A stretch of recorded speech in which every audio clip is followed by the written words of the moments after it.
கிறிஸ்துவுக்குள் பிரியமான நண்பர்களே, சகோதர சகோதரிகளே, இயேசு கிறிஸ்துவின் உடன் வேலையாட்களே, உங்கள் யாவரையும் பிரகாசமான விடிவெளி நட்சத்திரமாய் இருக்கிற இயேசு கிறிஸ்துவின் இனிய நாமத்தில் நான் உங்களை வாழ்த்தி வரவேற்கிறேன். இப்பொழுது நாம் அட்வென்ட் காலங்களில் இருக்கிறோம். அட்வென்ட் எனப்படுவது கிறிஸ்மஸ்க்கு முன்னதாக உள்ள 4 வாரங்களாகும். அட்வென்ட் என்ற வார்த்தை லத்தீன் மொழியிலிருந்து வந்தது. அட்வென்டஸ் எனப்படுவது வருகை, கம், அரைவல். இயேசு கிறிஸ்துவின் வருகையை குறிப்பதே அட்வென்ட் ஆகும். இயேசு கிறிஸ்துவின் முதலாவது வருகை அவருடைய பிறப்பாகும். இயேசு கிறிஸ்துவின் 2வது வருகைக்காக நாம் காத்து கொண்டு இருக்கிறோம். இந்த 4 வாரங்களும் சிறப்பான வாரங்கள். அவை நம்பிக்கையின் காலமாக இருக்கின்றது, சந்தோஷத்தின் காலமாக இருக்கின்றது, சமாதானத்தின் காலம், அன்பின் காலமாக இருக்கின்றது. இந்த காலங்களில் நாம் அதிகமாக இயேசு கிறிஸ்துவின் பிறப்பை மற்றவர்களுக்கு கூறி சந்தோஷத்துடன் இருக்க வேண்டும். மேலும் இயேசு கிறிஸ்துவின் 2வது வருகையை குறித்து நாம் ஆவலுடன் காத்து ஆயத்தமாக இருக்க வேண்டிய காலம்தான் இந்த அட்வென்ட் காலமாகும். இன்று நான் வேத பாடமாக எடுத்துக்கொண்ட பகுதி என்னவென்றால் ஹோப் ஆஃப் சால்வேஷன், ரட்சிப்பின் நம்பிக்கையாகும். ஆம், இதை 3 பகுதிகளாக நாம் பார்க்கலாம். நம்பிக்கையின் அடிப்படை, நம்பிக்கையின் வலிமை, நம்பிக்கையின் வெளிப்பாடு. முதலாவது பகுதி என்ன சொல்கிறது என்றால், நம்பிக்கையின் அடிப்படை இயேசு கிறிஸ்து. இந்த நம்பிக்கை இல்லாத உலகத்தில் நாம் நம்பிக்கையற்ற சில மனிதர்கள் மத்தியில் விசுவாசிகளாகிய நாம் வாழ்ந்து கொண்டிருக்கிறோம். நமக்கு தேவையானது நம்பிக்கை. அது ஒரு ஊன்றுகோலாக இருக்கின்றது, அது ஒரு நங்கூரமாக இருக்கின்றது. இயேசு கிறிஸ்து ஒருவரே நம்முடைய நம்பிக்கையின் அடித்தளமாக இருக்கின்றார். நாம் அவர் மீது முழு நம்பிக்கையுடன் வாழ்க்கையை நடத்த வேண்டும். வேத வசனங்கள் நமக்கு நம்பிக்கையை கொடுக்கக்கூடியதாக இருக்கின்றது. எனவே வேதத்தை அதிகமாக இந்த அட்வென்ட் காலங்களில் வாசித்து நாம் நம்பிக்கையுடன் வாழ வேண்டியது நம்முடைய கடமையாக இருக்கின்றது. இதை திருஷ்டாந்தப்படுத்தும் வகையில் ஒரு வசனத்தை உங்களுக்கு வாசிக்கிறேன். 1 பேதுரு 1:4. இயேசு கிறிஸ்து மரித்தோரிலிருந்து எழுந்ததினாலே அழியாததும் மாசற்றதும் வாடாததுமாகிய சுதந்திரத்திற்கேதுவாக ஜீவனுள்ள நம்பிக்கை உண்டாகும்படி தமது மிகுந்த இரக்கத்தின்படியே நம்மை ஜெனிப்பித்தார். இந்த வசனத்தில் என்ன கொடுக்கப்பட்டிருக்கிறது? நமக்கு ஜீவனுள்ள நம்பிக்கையை இயேசு கொடுத்திருக்கிறார். நம்மை சுதந்திரவாளிகளாக மாற்றியிருக்கிறார், நம்மை ஜெனிப்பிக்கிறார். நாம் சுதந்திரவாளியாக இருப்பதற்குரிய சுதந்திரம் எப்படி என்று இந்த வசனத்தில் அழகாக குறிப்பிடப்பட்டுள்ளது. அதாவது அழிவில்லாததும் மாசற்றதும் வாடாததுமான சுதந்திரத்தை நமக்கு கொடுத்து நமக்கு ஜீவனுள்ள நம்பிக்கையை கொடுத்திருக்கிறார். எனவே நம் வாழ்க்கையில் தேவையானது நம்பிக்கையாக இருக்கின்றது. இந்த நம்பிக்கை நமக்கு வேண்டுமென்றால் நாம் பல வசனங்களை நமக்கு அபியாசப்படுத்தி கொள்ளக்கூடியவர்களாக இருக்கிறோம். 2 தீமோத்தேயு 4:8 என்ன கொடுக்கப்பட்டிருக்கிறது என்றால், இது முதற்கொண்டு நீதியின் கிரீடம் உங்களுக்காக வைக்கப்பட்டிருக்கிறது. நீதியுள்ள நியாயாதிபதியாக இயேசு அதை நமக்கு கொடுக்கிறார். நமக்கு நம்பிக்கை தேவை. இவ்வுலகத்தில் வாழ நம்பிக்கை தேவை, மறுமையிலும் நமக்கு நம்பிக்கை தேவை.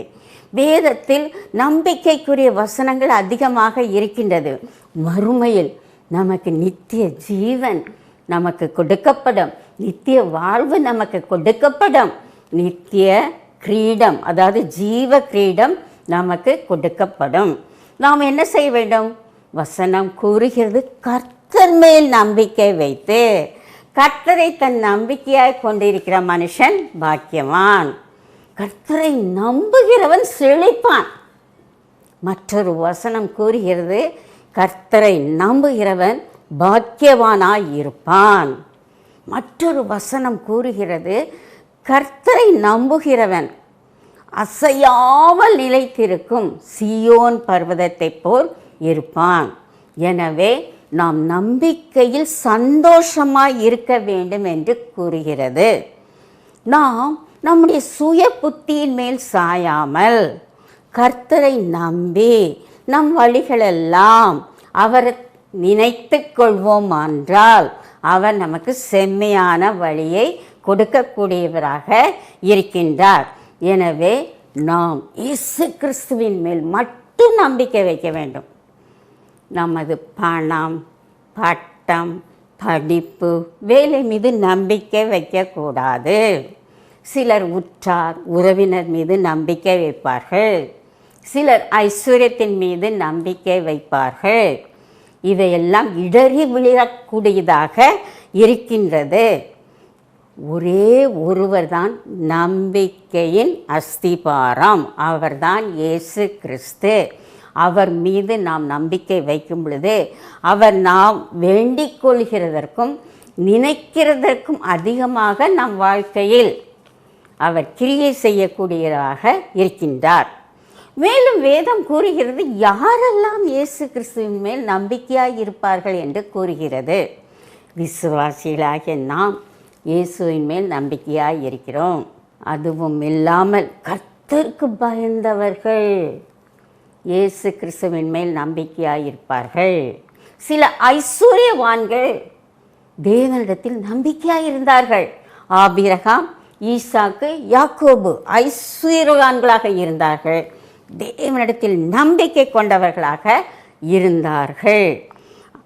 இருட்டில் நடக்கிறவர்கள், அதாவது பாவத்தில் நடக்கிறவர்கள், இயேசு என்ற ஒளியினிடத்திற்கு கொண்டு வரப்படும் பொழுது இயேசுவின் மேல் நம்பிக்கை வைப்பார்கள். உதாரணமாக சமாரிய ஸ்திரீயை எடுத்துக்கொள்ளுங்கள், மகதலேனா மரியாளை எடுத்துக்கொள்ளுங்கள். அவர்கள் பாவ வாழ்க்கை வாழ்ந்து வந்தார்கள், இருளில் இருந்தார்கள், இயேசுவை சந்தித்தார்கள். இயேசு அவர்களை தன்னுடைய ஒளியின் இடத்திற்கு கொண்டு வந்தார். உடனே அவர்கள் இயேசுவின் மேல் நம்பிக்கை வைத்தார்கள். சிறுவர்கள் இயேசுவின் மீது நம்பிக்கை வைக்க வேண்டும். நாம் நம் பிள்ளைகளுக்கு தினம் சொல்ல வேண்டும், உனக்கு ஞானம் வேண்டுமா, கல்வி வேண்டுமா, படிப்பு வேண்டுமா, இயேசுவின் மேல் நம்பிக்கையாய் இருக்க வேண்டும். சாமுவேலை போல நாம் சொல்ல வேண்டும். அவர்களுக்கு அந்த ஜெபத்தை சொல்லிக் கொடுக்க வேண்டும். கர்த்தாவே சொல்லும், அடியேன் கேட்கிறேன் என்று கூற வேண்டும். கம்ப்ளீட் சரண்டர், முழு நம்பிக்கை இயேசுவின் மீது இருக்கின்றது. ஒரு ரோம தளபதி என்ன செய்தானா, ஒவ்வொரு தேசமாக போய் போரிட்டு வெற்றி பெற்றான். ஒரு சிறிய அழகிய கிராமத்தை வெற்றி பெறுவதற்காக சென்றான் தன்னுடைய படைகளுடன். அந்த கிராமத்திற்கு முன்னதாக ஒரு பெரிய மலை இருந்தது. அதை பார்த்ததும் அந்த சோல்ஜர்ஸ்லாம் மலைத்து போய்விட்டார்கள். எப்படி இந்த மலையில் நாம் ஏறுவோம், வெரி ஸ்டீப், வலிக்கே விழுந்து விடுவோமே என்று கூறிக்கொண்டே பயந்து இருந்தார்கள், நம்பிக்கையற்ற நிலையில் இருந்தார்கள். அந்த ரோமர் தளபதி சொன்னார், நீங்கள் இந்த மலையில் ஏறி அடுத்த புறம் சென்றால் ஒரு அழகான ஒரு கிராமத்தை காணலாம். அந்த கிராம மக்கள் அன்பானவர்கள், அவர்கள் வெற்றி வாகியை கையில் வைத்துக்கொண்டு உங்களுக்காக காத்து கொண்டிருக்கிறார்கள் என்று நம்பிக்கையூட்டும் வார்த்தைகளை கூறினான். உடனே அவர்களுக்கு நம்பிக்கை பிறந்தது, உற்சாகம் பிறந்தது, போரிட்டு வென்றார்கள். இதே போல நம் வாழ்க்கையிலும் நாம் கடந்து செல்லும் பொழுது நமக்கு முன்பாக மலைகள் வரலாம், குன்றுகள் வரலாம், சிவந்த சமுத்திரம் வரலாம், எரிகோ வரலாம், யோர்தான் நதி வரலாம். கவலை வேண்டாம். இயேசு நாமோடு கூட இருக்கிறார். நம்மை தோளில் சுமந்து கொண்டு செல்வார். அந்த நம்பிக்கையுடன் நம் வாழ்க்கையை நடத்த வேண்டும். இரண்டாவது நம்பிக்கையின் பிரமாணம் என்றால், நம்பிக்கைக்கு வலிமை கொடுப்பதே ரட்சிப்பு தான். ஆம், நாம் இயேசு கிறிஸ்துவை நம்புகிறோம், இயேசு கிறிஸ்துவை இரட்சகராக ஏற்றுக்கொள்கிறோம். அவர் நமக்கு ரட்சிப்பை கொடுக்கிறார். ஒரே ஒரு இரட்சகர் தான், அவர்தான் இயேசு கிறிஸ்து. வானத்தின் கீழே இயேசு கிறிஸ்துவின் நாமமே இல்லாமல் வேறொரு நாமம் நாம் ரட்சிக்கப்படும்படி கொடுக்கப்படவில்லை. எனவே நம்பிக்கையின் வலிமை விசுவாசம். நாம் சொல்லலாம், நான் இயேசுவில் நம்பி இருக்கிறேன். அதன் வலிமை என்ன? நம்முடைய விசுவாசம், விசுவாச ஓட்டம், விசுவாச பிரயாணமாக இருக்கின்றது. நாம் எப்படி இயேசு கிறிஸ்துவின் மேல் விசுவாசம் உள்ளவர்களாக இருப்போம் என்று பல வசனங்கள் கூறுகிறது. ஒரு வசனத்தை உங்கள் முன் வைக்க விரும்புகிறேன். ரோமர் 10:10. கர்த்தராகிய இயேசுவை நீ உன் வாயினாலே அறிக்கையிட்டு தேவன் அவரை மரித்தோரிலிருந்து எழுப்பினார் என்று உன் இருதயத்திலே விசுவாசித்தால் ரட்சிக்கப்படுவாய். அறிக்கையிட வேண்டும், இருதயத்தில் விசுவாசிக்க வேண்டும், அப்பொழுதுதான் ரட்சிக்கப்படுவோம். அது நம்பிக்கையின் ஒரு ஊன்றுகோலாக இருக்கின்றது. மற்றொரு வசனம் கூறுகிறது, இயேசு கிறிஸ்துவை விசுவாசி, அப்பொழுது நீயும் உன் வீட்டாரும் ரட்சிக்கப்படுவார்கள். மற்றொரு வசனம் கூறுகிறது, நாம் விசுவாசம் உள்ளவர்களாகி ஞான ஸ்நானம் பெற்றால் நாம் ரட்சிக்கப்படுவோம். வேறொரு வசனம் கூறுகிறது, கர்த்தருடைய நாமத்தை தொழுது கொள்கிறவர்கள் எல்லோரும் ரட்சிக்கப்படுவார்கள். ஆம், ரட்சிப்பு நம் வாழ்க்கைக்கு முக்கியமாக இருக்கின்றது. அது தேவனால் நமக்கு கொடுக்கப்பட்ட பரிசு, ஒரு கொடை, ஒரு இலவசமான ஒரு மீட்பாக இருக்கின்றது. பாவ மன்னிப்புக்கு கொண்டு போகும் ஒரு வழியாக இருக்கின்றது. பரலோகத்துக்கு நம்மை எடுத்து செல்லும் ஒரு திறவுகோலாக இருக்கின்றது. ஏனென்றால் ரட்சிப்பு நமக்கு மிக முக்கியமாக இருக்கின்றது. நாம் கேட்கலாம், நான் ஏன் ரட்சிக்கப்பட வேண்டும் என்று. வேதம் கூறுகிறது, நாம் யாவரும் பாவம் செய்து தேவ மகிமையற்றவர்களானோம், நன்மை செய்கிறவன் ஒருவனும் இல்லை, பாவத்தின் சம்பளம் மரணம், பாவம் நமக்கு அழிவை கொடுக்கும், பாவம் நமக்கு நரகத்தை கொடுக்கக்கூடும். ஆனால் இயேசு கிறிஸ்து நமக்காக இரட்சகராக இந்த உலகத்தில் பாலகனாக பிறந்தார். நம்மை ரட்சிக்கும்படியே அவர் பிறந்தார். நாம் ஒருவரும் கெட்டு போகக்கூடாது என்பது தேவனுடைய விருப்பம். நாம் யாவரும் ரட்சிக்கப்பட வேண்டும் என்பது தேவனுடைய சித்தம். அவர் தமது ஒரே குமாரனை அனுப்பினார்.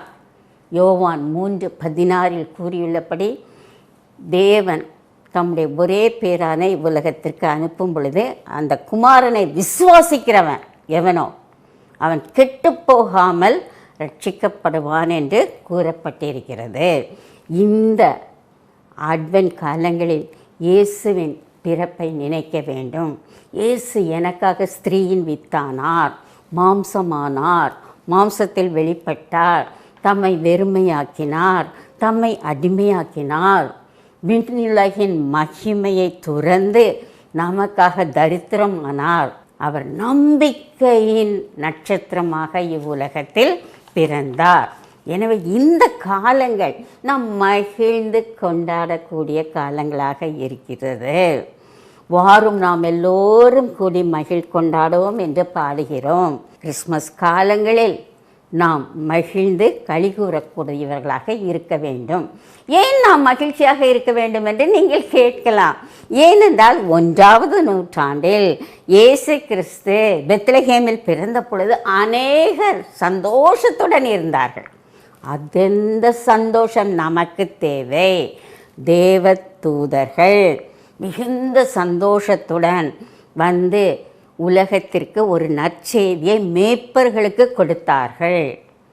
அவர் ஃபஸ்ட்டு கேரல் பார்ட்டி அங்கே விண்ணுலகில் கண்டக்ட் பண்ணாங்க. அந்த கேரல் பார்ட்டியில் ஃபஸ்ட்டு கேரல் சாங் என்னது? உலகத்தில் உன்னதத்தில் இருக்கிற தேவனுக்கு மகிமையும் பூமியிலே சமாதானமும் மனுஷர் மேல் பிரியம் உண்டாவதாக என்று சொல்லி பாடி துதித்தார்கள். First carol song. அவர்களுடைய கான்கிரிகேஷன் யார்? ஒரு சர்வீஸ் நடத்தினாங்க, ஒரு கேரல் சர்வீஸ் நடத்தினாங்க. யார்? தேவதூதர்கள் எல்லோரும் பெருந்திரளாக கூடி ஒரு கேரல் சர்வீஸ் நடத்தினார்கள். அதில் ஆடியன்ஸ் யார்? நம்முடைய மேய்ப்பர்கள். எனவே தேவதூதர்களைப் போல நாம் என்ன செய்ய வேண்டும்? இயேசு கிறிஸ்துவின் பிறப்பை மற்றவர்களுக்கு சொல்ல வேண்டும்.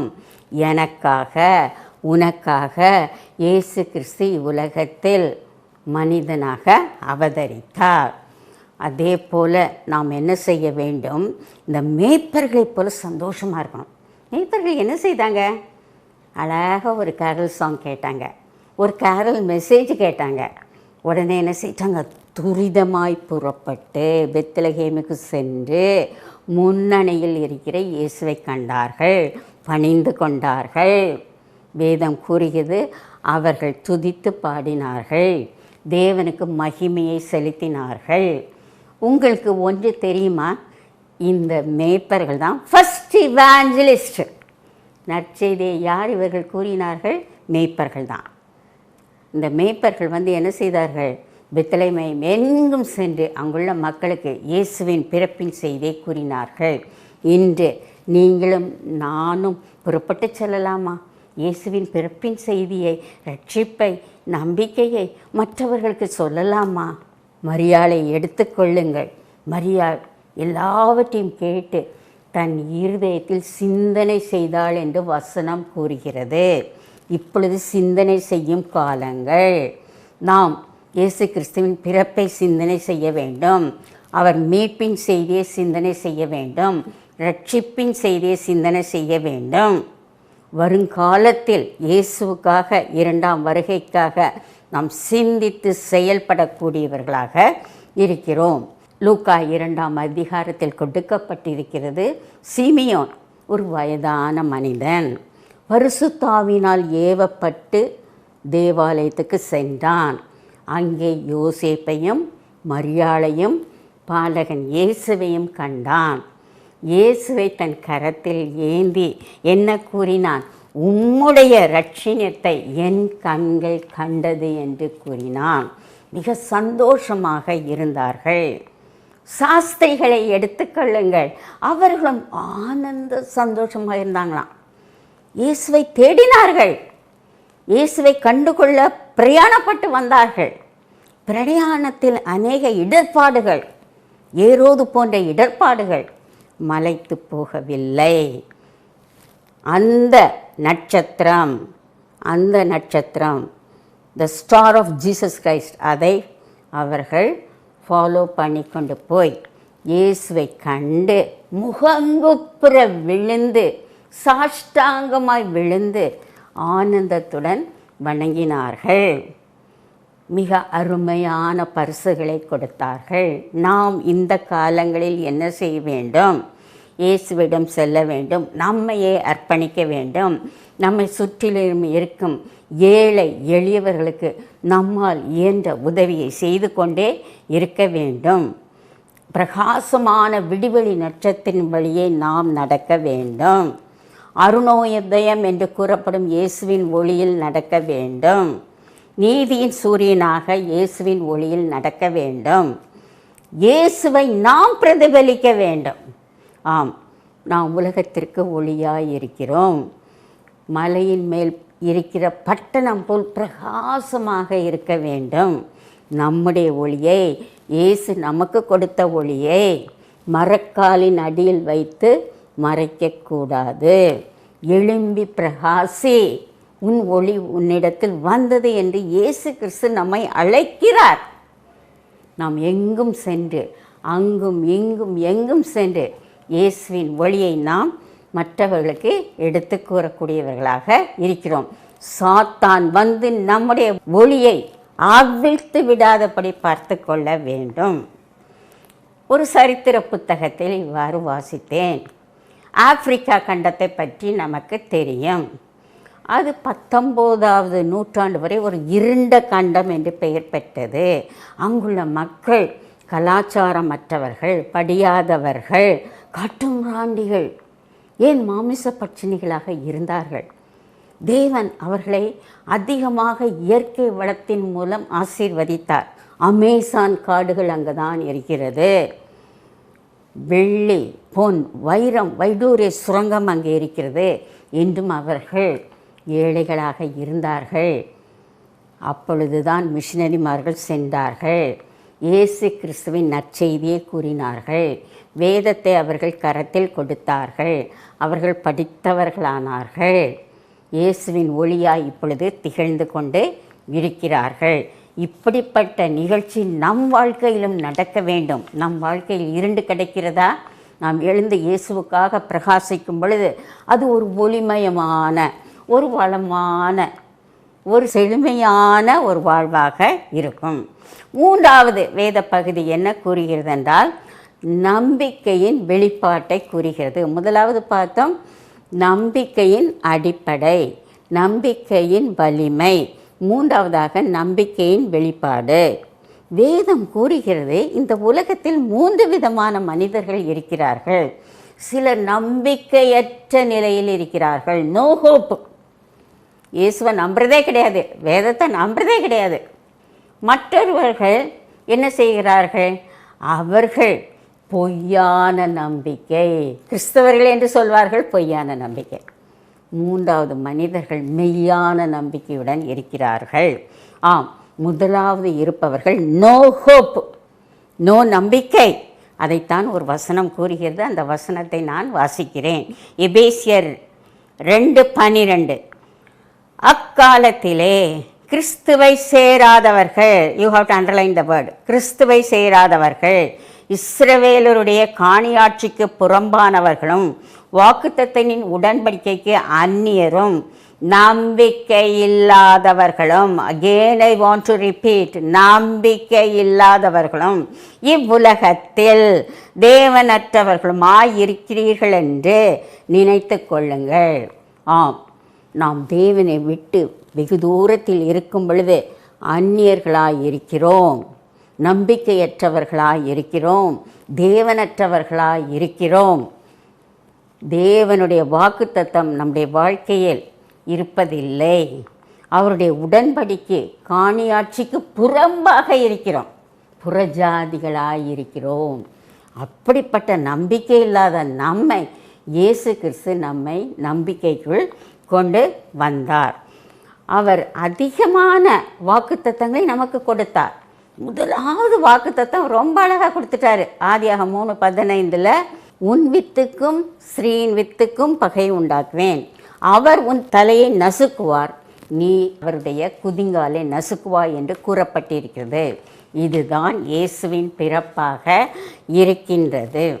2வது இருப்பவர்கள் பொய்யான நம்பிக்கையுடன் வாழ்வார்கள். அவர்களுடைய நம்பிக்கை நியாய தீர்ப்பு நாளில் வெளிப்படும். இயேசு கிறிஸ்து நியாய தீர்ப்பு நாளில் ராஜாதி ராஜாவாக சிம்மாசனத்தில் அமர்ந்து விசுவாசிகள், அவை விசுவாசிகள் என்று 2ஆக பிரிப்பார்கள். சிலரை பார்த்து அவர் கூறுவார்கள், மத்தேயு 7:22 கொடுக்கப்பட்டிருக்குது. அவர்களை பார்த்து அவர் நியாயம் தீர்க்கும் முன்னமே அந்த அவை விசுவாசிகள் என்ன சொல்வாங்களாம்? ஆண்டவரே, உம்முடைய நாமத்தினாலே நாங்கள் தீர்க்க தரிசனம் சொன்னோம், உம்முடைய நாமத்தினாலே நாங்கள் பிசாசுகளை துரத்தினோம், உம்முடைய நாமத்தினாலே நாங்கள் அற்புதங்களை செய்தோம்னு சொல்லுவாங்களாம். நம்பிக்கை இல்லாத பொய்யான நம்பிக்கை உடைய கிறிஸ்தவர்கள். அப்போ இயேசு கிறிஸ்து என்ன சொல்வாராம்? நான் உங்களை அறியேன், என்னை விட்டு அகன்று போங்கள் என்று கூறுகிறாராம். நாம் அவ்வாறு இருக்கக்கூடாது. பொய் தீர்க்கதரிசிகளாக இருக்கக்கூடாது, பொய் போதகர்களாக இருக்கக்கூடாது. உங்களுக்கு ஒரு நற்செய்தியை கூற விரும்புகிறேன். அதாவது மெய்யான நம்பிக்கை நமக்கு தேவையாக இருக்கின்றது. ஆம், இயேசு கிறிஸ்துவை இவ்வுலகத்தில் நம்பிக்கையாக கொள்ள வேண்டும். மறுமையிலும் இயேசுடைய 2ஆம் வருகைக்காக நாம் ஆவலுடன் காத்து கொண்டிருக்க வேண்டும். அந்நாளைப் போல நாம் புறக்கணிக்கப்பட்டவர்களாக இருக்கலாம் என்றாலும் நம்பிக்கையில் நாம் உறுதியாக இருக்க வேண்டும். நாம் ஆனந்த பாக்கியத்துக்குரிய நம்பிக்கை உடையவர்களாக இருக்க வேண்டும் என்று தீத்துவில் கூறப்பட்டிருக்கிறது. இயேசு கிறிஸ்துவின் வருகை நமக்கு உற்சாகத்தை கொடுக்கிறது, சந்தோஷத்தை கொடுக்கிறது, சமாதானத்தை கொடுக்கிறது. இந்த கிறிஸ்மஸ் காலங்களில் ஸ்டார் போட்டு சாண்டா கிளாஸை போட்டு நல்ல டின்னர் சாப்பிடுவது பெரிது கிடையாது.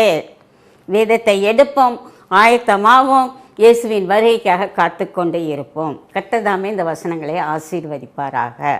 கிறிஸ்தவர்கள் அருமையானவர்களே, நாம் இப்பொழுது ரட்சிப்பின் நம்பிக்கையை பற்றி பார்த்தோம். சத்திய வசனங்கள் நம் உள்ளத்தில் ஆழமாக பதிவதற்காகவே இந்த நிகழ்ச்சி நமக்கு கொடுக்கப்பட்டு இருக்கிறது. இப்பொழுது கர்த்தரை நோக்கி நாம் ஜெபிப்போமா? கண்களை மூடி ஜெபிப்போம். அசைவாடும் ஆவியே, எங்கள் மீது இறங்கி வாரும், எங்களை நிரப்பும் கர்த்தாவே. சுட்டெரிப்பின் ஆவியே, எங்கள் மீது வாரும், எங்கள் நம்பிக்கை இல்லாத தன்மையை சுட்டெரித்து போடும் கர்த்தாவே. நாங்கள் ஒரு அழகான, ஆழமான, உறுதியான விசுவாசத்துடன் கூடிய நம்பிக்கையுடன் நாங்கள் உம்மை பின்பற்றி செல்ல கிருபை புரியும். இப்பொழுதும் அட்வென்ட் காலங்களில் இருக்கிறோம். கிறிஸ்மஸ் கால சந்தோஷத்தையும் சமாதானத்தையும் எங்களுக்கு தாரும். நாங்கள் மட்டும் சந்தோஷமாக இருப்பதை நீர் விரும்புவதில்லை கர்த்தாவே. நாங்கள் எழுந்து புறப்பட்டு போய் உம்முடைய ஒளியை மற்றவர்களுக்கு நாங்கள் கொடுக்க வேண்டும். எங்கள் தாளந்தின் மூலம் நாங்கள் கொடுப்போம், எங்களுடைய எண்ணத்தின் மூலம் கொடுப்போம், எங்களுடைய பரிசுகள் மூலம் நாங்கள் கொடுப்போம் கர்த்தாவே. எங்களை சுற்றிலும் நோம்பலப்பட்டவர், ஒடுக்கப்பட்டவர், அநியாயமாக கீழ்த்தரமான நிலைமையில் சாப்பாடு கூட இல்லாமல், உணவு கூட இல்லாமல், மகிழ்ச்சி இல்லாத ஒரு சூழ்நிலையில் அநேகர் இருப்பதை நாங்கள் காண்கிறோம் கர்த்தாவே. நாங்கள் புறப்பட்டு சென்று அவர்கள் தேவைகளை சந்திக்க நீர்தாமே எங்களோடு கூட வாரும் கர்த்தாவே. எங்கள் நம்பிக்கை நட்சத்திரமாக இரும் கர்த்தாவே. ஆம் கர்த்தாவே, உனக்குள்ளதை நீ மற்றவர்களுக்கு பகிர்ந்து கொடு என்று கூறியிருக்கிறேன். இந்த கிறிஸ்மஸ் காலங்களில் நாங்கள் எல்லோருக்கும் எங்களுக்குரியதை பகிர்ந்து கொடுக்க நீதாமே எங்களுக்கு கிருபை புரியும். நீர் எங்களோடு கூட இருந்து இந்த கிறிஸ்மஸ் கால சந்தோஷத்தை எங்களுக்கு மட்டுமில்லாமல் எங்கள் சுற்றிலும் இருப்பவர்களுக்கு கொடுக்க வேண்டும் என்று இயேசு கிறிஸ்துவின் இனிய நாமத்தில் வேண்டிக் கொள்கிறோம் கர்த்தாவே. ஆமென், ஆமென்.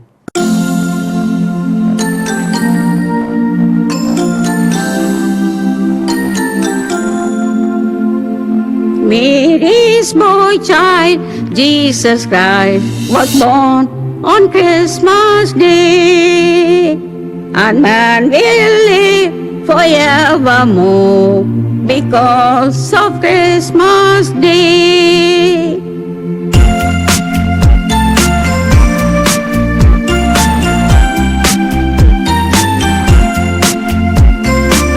Long time ago in Bethlehem, so the Holy Bible says, Mary's boy child, Jesus Christ, was born on Christmas Day. Up now hear the angels sing, a king was born today, and man will live forevermore because of Christmas Day. Mary's boy child, Jesus Christ, was born on Christmas Day.